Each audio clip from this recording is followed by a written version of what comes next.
Jasmine Crockett destroys Elon Musk in viral hearing, and Trump melts down on Truth Social. It started with 8 words. No sender, no subject, no explanation. Just a line of digital ink that read, direct file terminated. Immediate. No override? Attached were 3 documents. By 6 to 12 a.m., Rachel Maddow read the line out loud, live. No commentary, no blink. Just her voice cutting through broadcast silence like a knife through static. By 6:30, the Department of Treasury, the IRS, and the Office of Management and Budget entered lockdown protocol. Every federal terminal using direct file software flickered, then froze, then died. By 7:00 a.m., someone whispered in a Senate hallway, "It wasn't a crash, it was a kill switch." By 9:00, Congresswoman Jasmine Crockett had the memo in her hand, and by 10:00, she had summoned the richest man in the world to a congressional hearing with the full weight of federal authority behind her. No press release, no tweets, no theatrics, just truth. The hearing room was packed, cameras embedded in the walls, lights softened to courtroom hue, no branding, just government seal and raw tension. Across from her sat Elon Musk. No entourage, no apology. Just a smooth navy suit and an expression trained to smirk under pressure. But this wasn't Twitter. This wasn't a TED Talk. This wasn't a stage where charm could override code. Because Crockett didn't come to debate. She came to trace the line of deletion. And when she did, America stopped breathing. She looked directly at Musk. No greeting, no performance. "Mr. Musk," she began, voice cool as server frost, "you once said government should operate like an app. So tell me when that app serves the public for free. Who gave you the right to shut it down?" You could hear the stillness hum. Musk leaned forward like it was a product launch. Dog, he said, was not an act of subtraction. It was design. He called it scalable infrastructure, elastic protocols, agile transition. But the numbers didn't lie. 43 engineers, gone. 7,000 federal workers, locked out. $11.4 billion in private tax fees, restored overnight. What vanished wasn't a line of code. What vanished was access. Access to tax filing without predatory fees. Access without paywalls. Access without a login screen, a credit check, or an upsell. Crockett held up the memo redacted, stamped, and silent as a gavel. It wasn't a patch, she said. It was an execution. Musk smirked.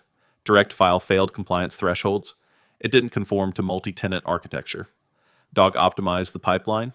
He spoke in frameworks. He wrapped policy in pitch decks. He tried to rebrand democracy as beta software. And Crockett. She let him. She let him talk like he was unveiling a new Tesla dashboard. She watched like a systems analyst waiting for a kernel panic. Then she asked him a second question. Quieter this time. "You didn't dismantle a tool, Mr. Musk. You deployed ideology. So tell me, why did Dog flag 6? 3 million low-income tax returns as high risk? Based solely on zip code?" Musk paused. "Filtering ensures fiscal responsibility." "No," Crockett replied. "It ensured systemic exclusion." She leaned in, tapping the memo with slow, deliberate weight. "You optimized Doge to recognize dissent as latency. You defined inefficiency as anything not monetized. You built a system that didn't serve people. It filtered them." And somewhere in the silence that followed, Donald Trump posted a 10-word rant on Truth Social. Jasmine Crockett is a planted Democrat fraud total loser.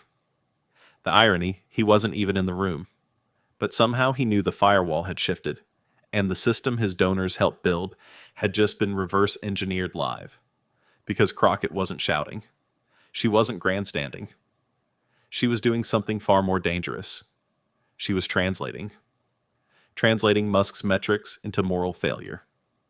Translating his code into consequence. Translating every technical buzzword into the single question every working American now understood: who benefits when public services are deleted?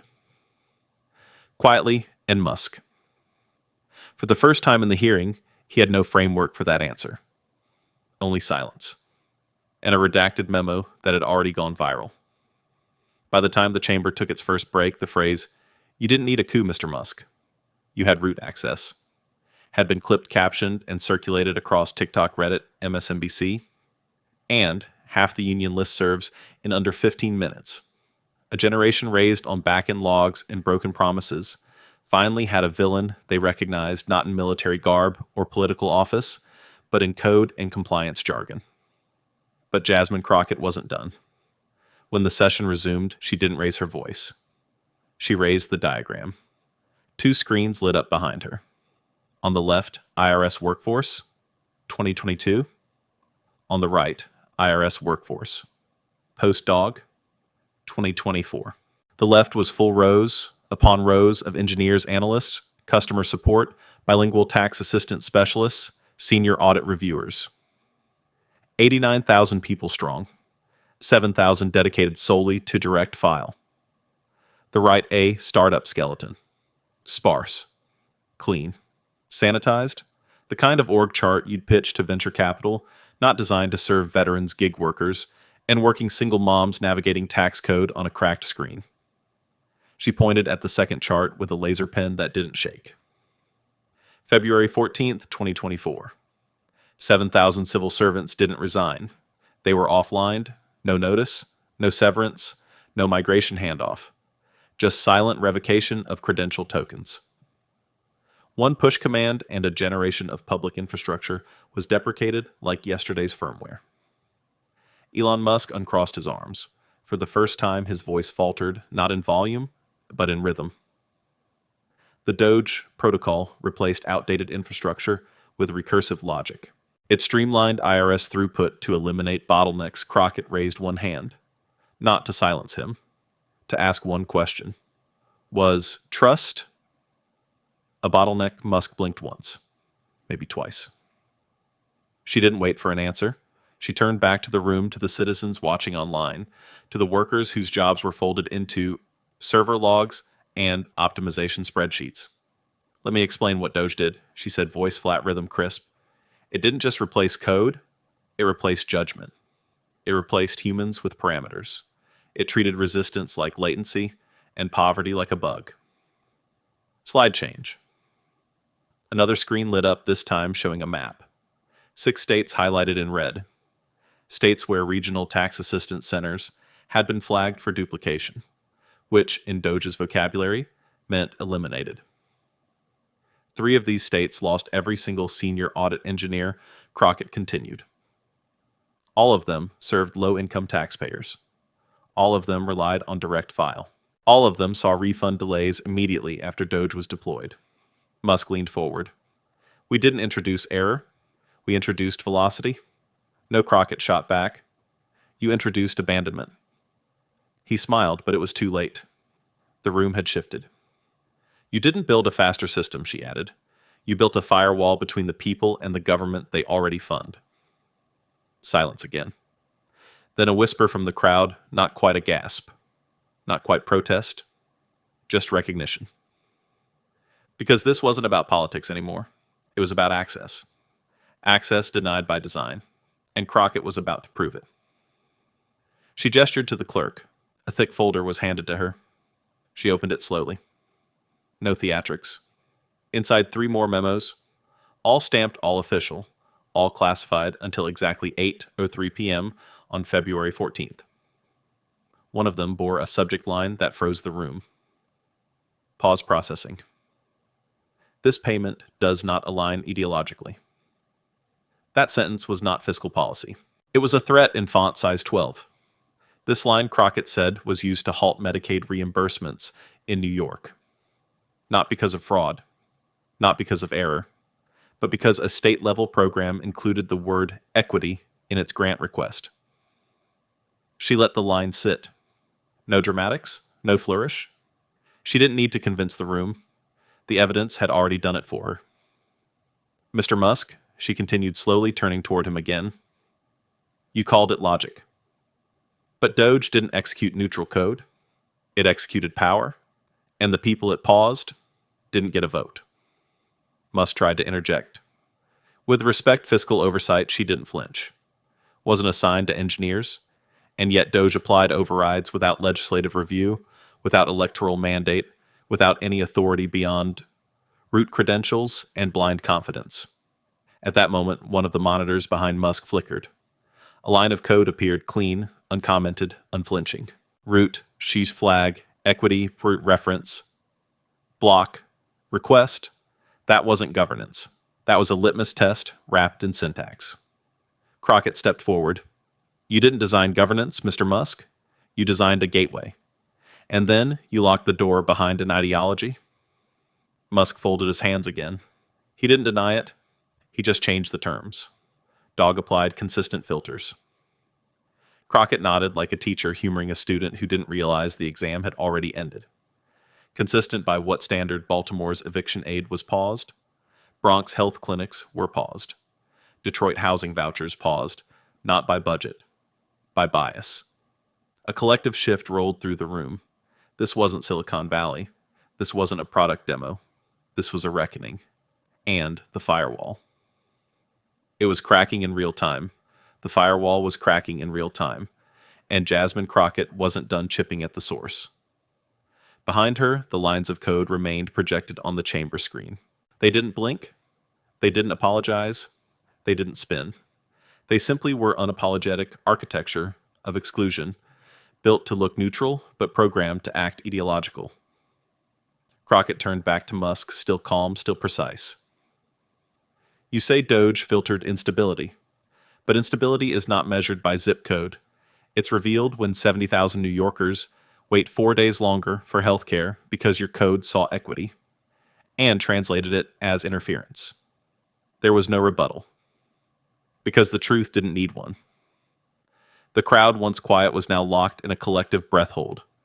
You could feel the shift not in applause or eruption, but in the density of the silence. Even the stenographer's fingers hesitated before catching up. Musk adjusted his tie, his voice once gliding, now pressed. Dog enforced consistency. It eliminated redundant processes. It optimized throughput. Crockett stepped closer to the diagram of IRS workforce collapse. Optimized throughput by offlining public servants, by reclassifying social care as code debt. You called it velocity. I call it erasure. Musk leaned in. Direct file overlapped with existing private solutions. The redundancy was systemic. She didn't blink. Redundancy isn't the crime here. Charging citizens to access their own government is. That line hit harder than any cross-examination. Because it wasn't theory. It was reality. Millions of Americans had paid for tax software, not because they wanted features, but because the government told them they needed middlemen to reach their own refund. And for one brief season, Direct File had proved that wasn't true. Until it vanished. Until Doge. This wasn't about modernization. Crockett continued, voice steady. It was about gatekeeping. One line of Doge code replaced 12 regional IRS offices. But it didn't just reduce cost. It reduced access. It scaled silence. She clicked the next slide. A heat map of delayed refunds across Q1. Clusters of red across Detroit, El Paso, the Bronx, Camden, Fresno, Tulsa. This, she pointed, isn't latency. This is systemic friction hard-coded. Musk replied without emotion. All filters apply to algorithmic thresholds. No demographic data is explicitly referenced. Crockett raised an eyebrow. No demographics. Then explain why the zip codes most affected align with the lowest broadband access and highest Black and Latino populations per census data. Musk tried to reframe.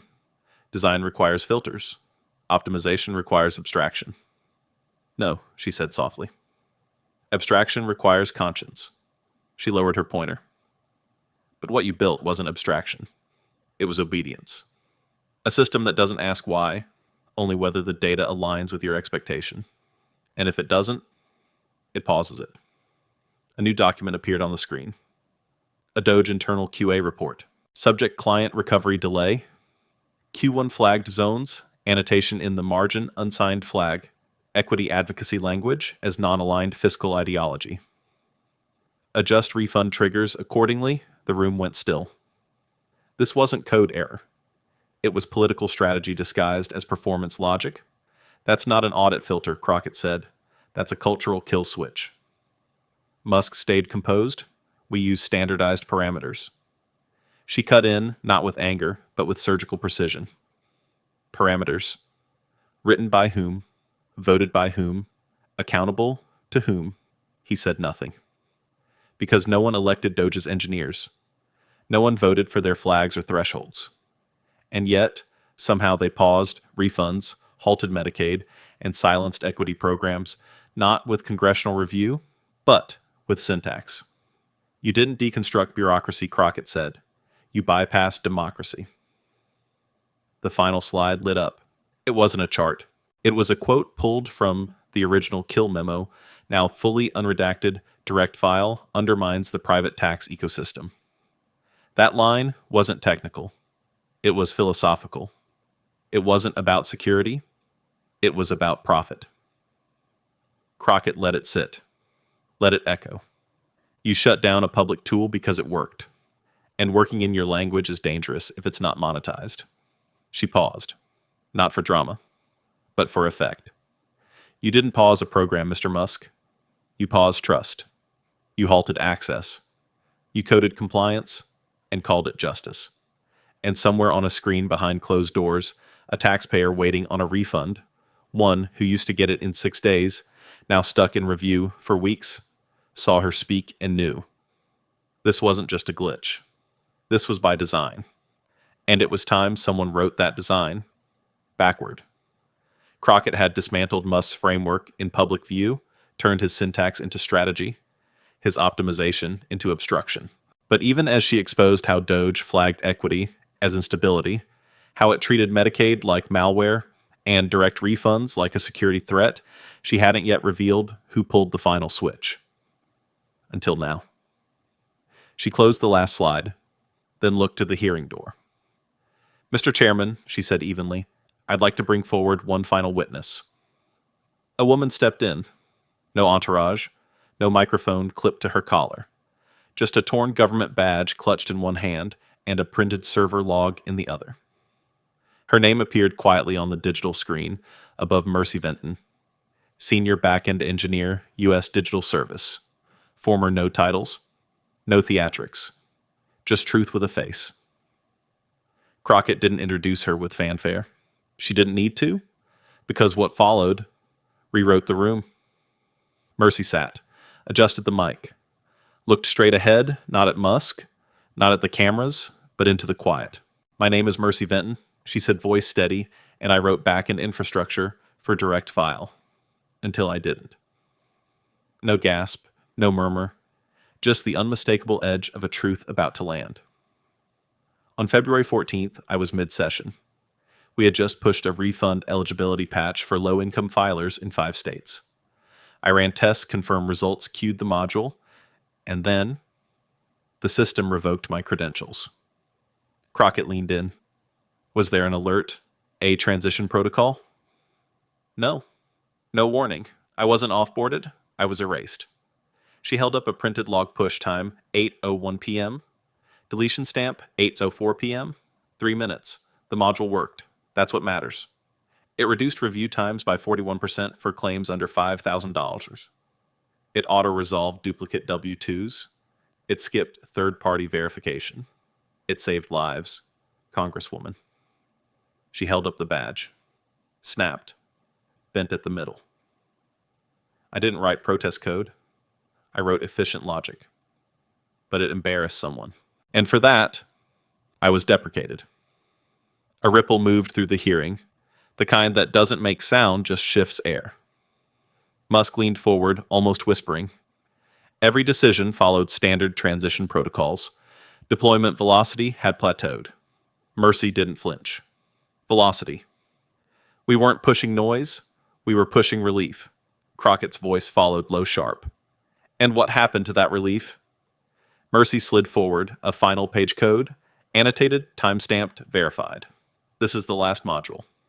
It verified refund eligibility for filers without requiring third-party data. We called it public by default. It was live for less than 2 hours. And then it was wiped. She looked at Musk for the first time. Not debugged, not patched, deleted. And the room full of committee members, press, and tech staffers felt the weight of that word. Not dismissed, deleted. Because this wasn't an accident. This was ideological sabotage with a cursor. Crockett stood still, one hand resting gently on the desk. Let the record reflect, she said, that a public serving module, written with taxpayer funding deployed under legal contract, was purged without authorization, without notice, and without migration review. Not because it failed, because it succeeded. She turned to Musk. And its success threatened your ecosystem. He folded his arms. Direct file lacked vertical integration. It had moral clarity. Slide change, final document. Top line, free use cases should be reviewed for economic interference. Crockett tapped the screen once. This line, this logic, this philosophy. It was never about security. It was never about compliance. It was about control. Then, without raising her voice, she struck the line that rewrote everything. You didn't need Congress. You didn't need the White House. You had root access. And that was enough. Silence landed like a gavel. But it wasn't over. Because the system Musk tried to shut down hadn't vanished. It had forked. And in the quiet corners of America, where kids filed taxes from laundromats, where retirees counted on refunds for medication, and where community centers taught tax literacy by chalkboard, something was reactivating. Not officially, not publicly, but rebuilt. Because the truth of software is this: when it's written for the people, it never really disappears. It waits. It sinks. And eventually, it reboots. Just not under your control. And that more than any memo, any diagram, any deleted module, was the threat Musk hadn't calculated for. Because systems fail. Code corrupts. Servers crash. But what Jasmine Crockett and Mercy Vinton had just revealed wasn't a system flaw. It was a human firewall. One that no syntax could bypass. And as the lights in the chamber dimmed for a final slide, that firewall was no longer silent. The screen flickered to life again. No charts. No statistics. Just clips. Unnarrated. Underscored only by real silence, the kind that speaks volumes. A mother sits cross-legged on her living room floor. A toddler climbs over her shoulder as she clicks Submit on direct file. A veteran's finger trembling hovers over the mouse. He exhales, clicks. A teenager in a public library booth refreshes the screen. His refund arrives early. These weren't actors. These weren't testimonials. These were everyday people caught on backup security feeds, tax assistance live streams, and community training captures. In the corner of every clip, the timestamp Q1 2024, the final week before shutdown. Then the words appear. It used to take 9 hours. Now it takes 10 minutes. And it costs nothing. And the room held its breath. Crockett didn't narrate the footage. She didn't need to.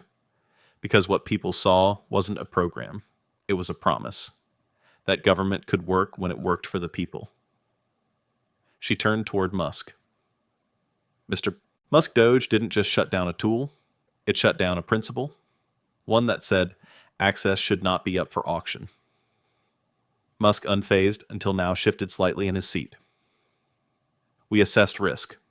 Direct file lacked compliance with dynamic encryption, and federated identity sync. Crockett held up another document. This one unredacted, bold, and clear. Direct file undermines the private tax ecosystem. She tilted her head. That's not cybersecurity language. That's Wall Street language. Musk opened his binder. He was ready to launch another jargon salvo. But Crockett moved first. You called it inefficient because it wasn't monetized. You called it obsolete because it wasn't proprietary. But 94% of users called it effective. She took a single step forward. 6 days average turnaround, 0 fees, 0 upsells, 0 manipulation, just function. Musk's jaw shifted, his rebuttal loaded but not delivered. You call that dangerous? She asked. Then she paused, just long enough for the question to land. No. You called it dangerous because it proves something terrifying, that government can serve the people better without corporate gatekeeping. Another beat. You didn't just remove a line of code, you removed a lifeline. Crockett lowered the document. She looked at the members of the committee, at the staffers, at the public viewers watching from living rooms, community centers, classrooms. For decades, the public was told the government was inefficient, so it needed privatization. That free services were too slow, too clunky, too broken. So they turned to platforms that extracted charged, upsold, gamified compliance. She turned back to Musk. Then Direct File came along, and in 1 year it exposed the lie. Another line appeared behind her on the screen between 2014 and 2023. Americans paid $11.4 billion to private tax software companies. Then a drop. 1 year. A steep slope. Direct File 2024. And then it was gone. The screen dimmed. Crockett let the darkness hold. You didn't delete inefficiency, Mr. Musk. You deleted accountability. Now, for the first time, Musk responded not with metrics, but with something close to urgency.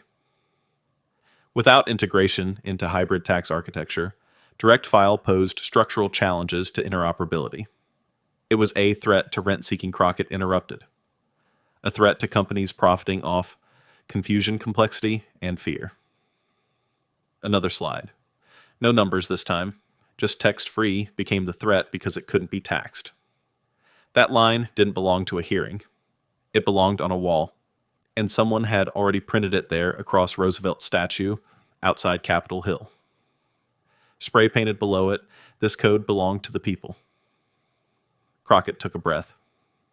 What you built wasn't a system. It was a toll road, a platform with gates and flags and fees disguised as efficiency. But people saw through it. She pointed toward the redacted memo. You optimized throughput, but you stripped out the soul. A pause. We don't need systems that obey. We need systems that remember. Musk sat still. For the first time, not smug, not defensive, just quiet. Because the firewall hadn't just cracked. It had spoken. And the people listening were already writing back. Not in headlines, not in speeches, in something quieter, more permanent. Code. 3 days after the hearing, a GitHub repository appeared. No name, no press release, just a single line in the description box rewriting what they erased. One function at a time. The repo was titled Direct Rebuild. By sunrise, it had 100 forks. By midnight, contributors from 6 states had joined. By the end of the week, the refund module was back, refactored, cleaner, freer. There were no sponsors, no corporate backers, no powered by logos, just syntax and intention. Because even after deletion, the logic remained. Not the computational kind, the moral one. The idea that government doesn't need a profit model to be useful. That public good doesn't have to be monetized to be real. That when the people are shut out by code, they don't need permission to write themselves back in. Jasmine Crockett never said mission accomplished. She didn't gloat. She didn't walk out with cameras chasing her heels. She just left the chamber the way she entered it, quiet, composed file folder in hand. Because what she had done didn't need volume. It needed memory. And now it had it. That night, C-SPAN aired the full hearing.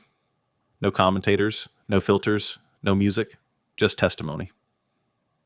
For 2 uninterrupted hours, the country watched, or maybe finally saw a hearing, where no one shouted, but everyone heard. When the screen went black, it stayed black for 4 seconds. Then Crockett's voice returned, not as a questioner, but as a narrator. They optimized everything: throughput, compliance, deniability, discretion. The footage behind her rolled again. No talking heads, just real faces. A teenager pointing at his refund balance. A mother shaking her head in disbelief.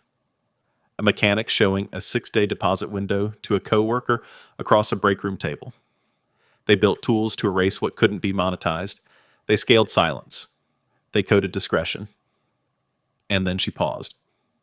But not every line of code is written to sell. Some are written to serve. As her voice faded, the screen lingered on Mercy Vinton's torn badge, the one she held between her fingers, while testifying that her logic, her module, her contribution to public service was terminated not for failing, but for working too well. And this time, the silence wasn't oppressive. It was resonant. Because it wasn't just Crockett and Vinton anymore. It was students in computer science classes quoting public by default, like a mantra. It was community colleges uploading their own tax tutorials using DirectFile's last known UI design. It was a Reddit thread titled, "This is how we take it back," with 12,000 upvotes and a pull request. Even the private sector started shifting. On TikTok, a tax advisor admitted DirectFile lost me commissions, but it restored something else, a system that didn't upsell your own refund. On X, a former contract engineer posted the front end was written in 6 weeks. The design team was 3 people. One got cut during a live migration push. On Instagram, a graphic spread like wildfire, a line of code in monospace font. Then the words, "This wasn't a glitch. It was a choice." In classrooms, the quote made it to whiteboards. In cafeterias, it was passed on napkins. In committee meetings, it was whispered under breath when new procurement contracts were reviewed. And outside Washington, someone placed a printed line on a monument's base. They optimized the system, but they stripped the soul. Below it, written in Sharpie. This code belonged to the people. No graffiti crews, no press coverage. Just someone remembering that even if Doge had root access, it never had a conscience. And conscience, unlike credentials, can't be revoked. So when Jasmine Crockett sat down 1 week later with a new envelope in her inbox, she didn't flinch. She opened it. No press conference, no cameras, just one file. PDF, DOJ letterhead. Subject: Federal Inquiry Initiated. Topics: Doge Project Architecture. Fiscal Override Protocols. Administrative Access Audit. She didn't smile. She didn't need to. Because this wasn't about winning. It was about remembering. That public service should not have a price tag. That justice doesn't always arrive in the form of punishment. Sometimes it arrives as memory, as refusal, as code rewritten, one function at a time. And that's how the hearing ended. But the rebuild had just begun.